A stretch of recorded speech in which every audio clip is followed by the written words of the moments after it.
bird on a tree. Donc c'est un livre qui serre le cœur vraiment. Il est beau, il est intelligent.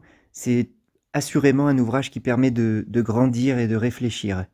Il y est question d'un terrible non-dit et de ses conséquences. Alors terrible, pas tant que ça finalement. C'est un non-dit qui est plutôt anodin, tellement répandu autour de nous, des adultes accaparés par leur vie et dont dont les soucis les empêchent d'être pleinement disponibles pour leurs enfants. Mais pourtant, eh bien, aussi anodin soit-il, eh bien, il reste un non-dit. Et pour un enfant, un non-dit, c'est un vide, et un vide, on cherche à coup sûr à le combler, quitte à choisir parfois des explications, qui sont fausses et qui empêchent l'estime de soi de se développer. Alors voilà, maman ne m'aime pas, ou je suis nul, je ne mérite pas, ou tout un tas de choses comme ça. Alors en filigrane, il y est aussi question de la monoparentalité, le père n'étant, pas mentionné, et de la façon dont, je cite la maman: «La vie fait mal depuis quelque temps». Alors on peut imaginer tout un tas de choses, on n'en saura pas plus, sur les causes de cette douleur, de la façon dont la vie la malmène, et il pourrait être absolument intéressant d'aborder ces questions avec les enfants, de leur demander leur avis sur ce qui, d'après eux, peut rendre, la vie difficile, ou comment la vie peut être difficile.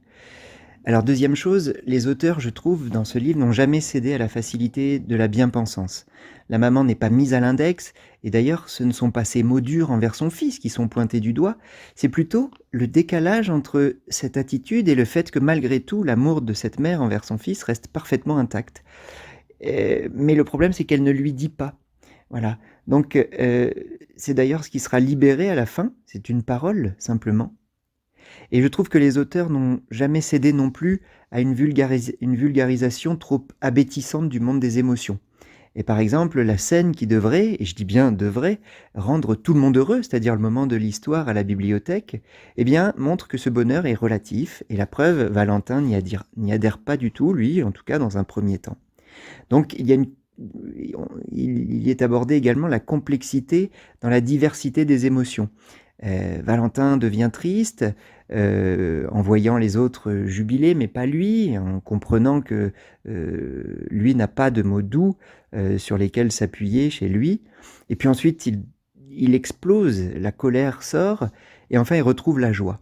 Et je trouve que, c'est effectivement rendre un grand hommage à la complexité et à la sensibilité des êtres humains et des enfants en particulier, que de montrer, qu'une grande tristesse, à la base d'une blessure, quelque chose qui fait mal, eh bien, peut s'exprimer sous la forme d'une émotion qui pourtant, à première vue, est contradictoire, très éloignée, comme la colère.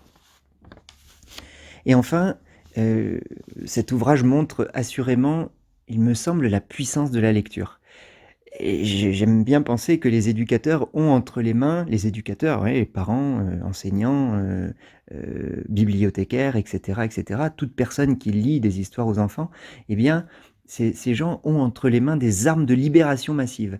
Et il faut avoir conscience de cela, car parfois la libération peut passer par une certaine rudesse à laquelle on n'était pas préparé et qu'on n'avait pas vu venir.